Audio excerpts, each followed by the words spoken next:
Здравствуйте, мои дорогие подписчики! Добро пожаловать на наш канал! Не забудьте подписаться на наш канал, чтобы быть в курсе новых видео. У Дилан нервный срыв после слов врача, и она хочет сказать, что хочет как можно скорее родить ребенка. Бэрон пытается успокоить ее, обнимая, говоря, что ты не можешь принять это решение в одиночку. Жители особняка с волнением ждут их прибытия.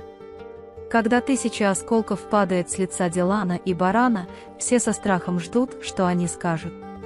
После того, как Дилан говорит «со мной все в порядке, мне станет лучше», он идет к лестнице, чтобы пройти в свою комнату. Увидев лестницу, он вспоминает момент падения и замирает.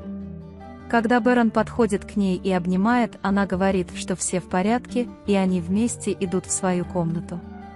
Когда они уходят, господин Кудрет спрашивает Феррата: «Расскажите мне, что сказал мой сын, доктор». Когда они приходят в комнату, Дилан говорит: «Я не хочу идти спать, я хочу поговорить и решить как можно скорее». Однако Бэрон грустно смотрит на Дилана и говорит: «Правильное решение очевидно, и у меня нет другого выбора». Дилан говорит: «Возможно, это наш единственный шанс спасти нашего ребенка, и я не хочу его упустить». Также Дилан напоминает Бэрону, что врач сказал, что у тебя, возможно, больше никогда не будет детей. Бэрон говорит: «Да, я знаю обо всем этом, и мне очень жаль. Однако, если на кону ваша жизнь, я откажусь от всего. А еще, если тебя не существует, то и меня не существует, и без тебя ничто не имеет смысла», и его глаза наполняются слезами.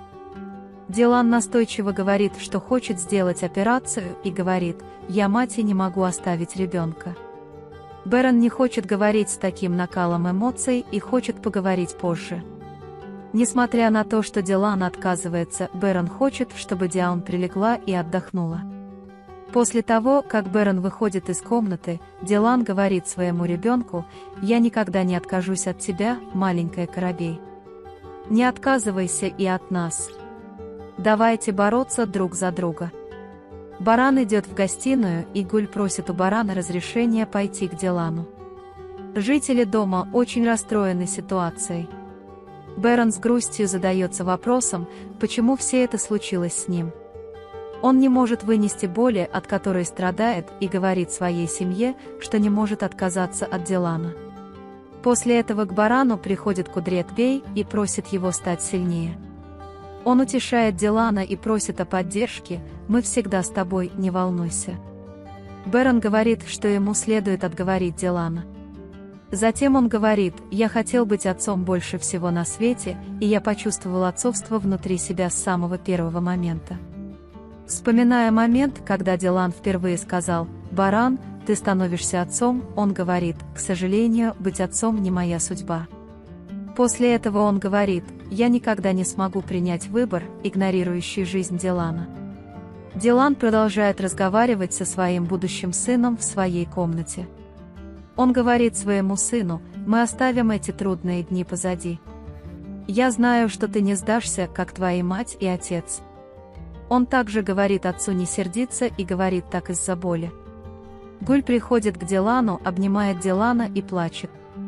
Дилан говорит, что никто не сможет отговорить меня от моей идеи, Бэрону нужно подумать, я заставлю его понять меня, мы не откажемся от нашего малыша. Роуз, я хочу понять тебя, но моя сторона ясна. Все, что я хочу, это чтобы ты выжила. Прости, возможно, я думаю эгоистично, но если я могу что-то сделать, ты нам очень дорога. Скажи мне».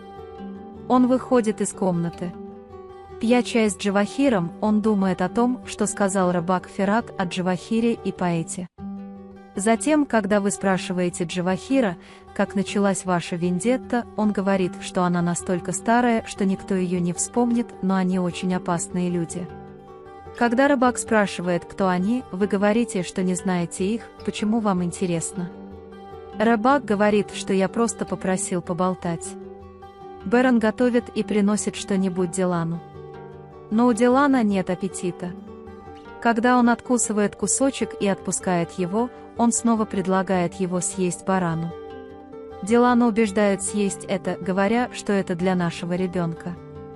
Харун искал и путешествовал повсюду, чтобы найти гриб, который Ясмин будет использовать на кулинарном соревновании.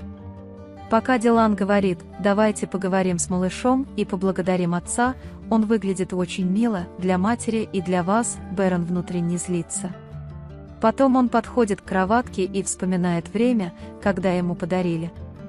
Бэрон расстраивается, когда видит ее в таком состоянии, и идет забрать поднос с едой, и Дилан забирает его у него, говоря «я возьму, будет хорошо, если немного подвигаться».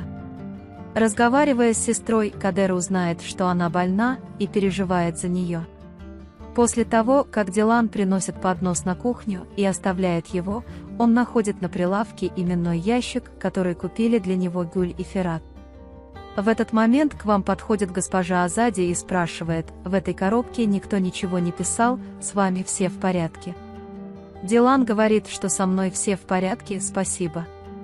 Госпожа Азади говорит: «Дочь, до сих пор я совершила много зла, пыталась покончить с собой. С этого момента я буду делать все возможное, чтобы не допустить гибели людей».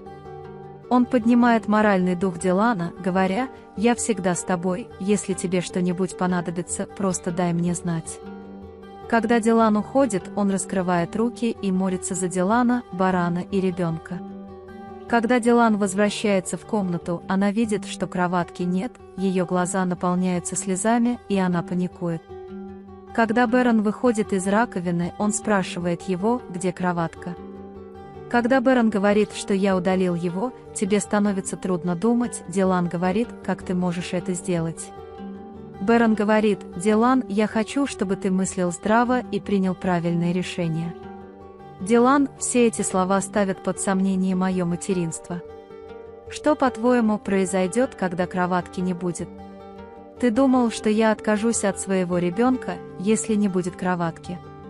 Он близок к моему сердцу, ничто не может разлучить нас сейчас, он все еще движется, как мы можем причинить ему вред. Он плачет. Если хочешь, можешь все выбросить, но Бэрон кричит Барану, чтобы он что-нибудь сказал. Бэрон говорит: «Легко ли мне отказаться от него? Мое сердце сделано из камня. Разве он не мой ребенок?» И его глаза полны слез. Он поворачивается спиной к Дилану и сглатывает. Снова смотрит на Дилана и смотрит на Дилана: «Я отец ребенка в ее утробе. Он – часть нас обоих. Хоть я и не вижу его лица, я с тоской жду во сне. Сын мой, это легко. Чтобы я отказался от него. Думаешь, у меня нет внутренней крови?» Спрашивает он. Потом говорит, что больно, знаешь, очень больно, но я не могу так рисковать, не могу тебя потерять, не могу отправить тебя в ту операционную, зная, что ты не вернешься, никто должен спросить меня, даже не тебя, и уходит. Дилан держится за живот и лежит на кровати со слезами на глазах и беспомощно плачет. Баран выходит в сад, плачет и бьет дерево от гнева и отчаяния.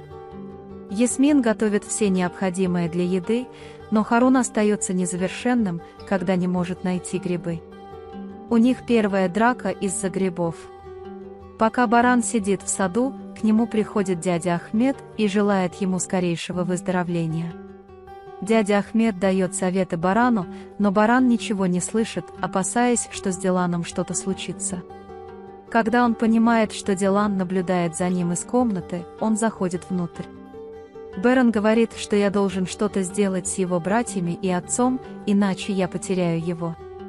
Господин Кудрет понимает, что пока его ребенок в вашей утробе, вы как будто хотите разлучить их, дитя мое, ему нелегко, говорит: «Успокойтесь, я поговорю с ним после обеда». Харун ищет еду, чтобы найти еще одну еду для Ясмин. Дилан принес кроватку в комнату, и Бэрон видит ее, когда приходит в комнату. Затем Дилан слышит, как он звонит врачу и говорит, что они приняли решение: «Мы хотим записаться на прием, пока не стало слишком поздно, и что я не хочу рисковать своей женой, которой не будут делать операцию». Дилан видит, что рука Барана повреждена, и перевязывает ее. Одеваясь, он идет и куда-то выплескивает свой гнев. «Да. Зачем ты это делаешь? Прости». Бэрон не может сдержать слез. Дилан говорит, что мы оба сегодня очень устали, завтра для всех начнется новый день, мы мило поговорим и примем общее решение.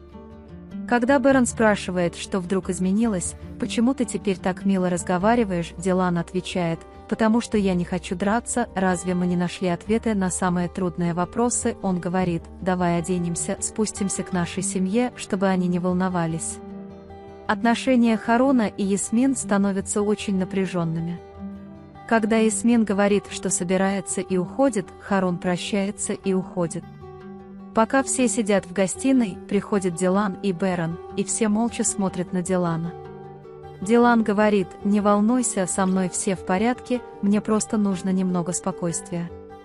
Господин Кудрет говорит, послушай, дочь моя, я тебе кое-что скажу, твое испытание большое и трудное, никто из нас даже не может догадаться, через что ты проходишь, но знай, что мы на стороне барана, твоя жизнь важнее нас. Когда Дилан говорит, я понимаю тебя, но нам нужно подумать спокойно. Я хочу провести сегодня приятный вечер со своей семьей, Бэрон говорит, ты прав, мы зашли слишком далеко. Затем Дилан спрашивает Джихана, как дела в школе и как долго вы об этом говорите.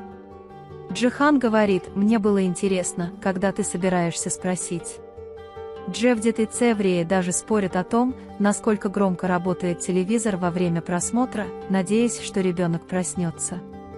Когда Цеврия видит, что Ясмин спокойна, она спрашивает, что с тобой случилось, но Ясмин говорит, что ничего нет, я что-то делаю, и уходит в свою комнату.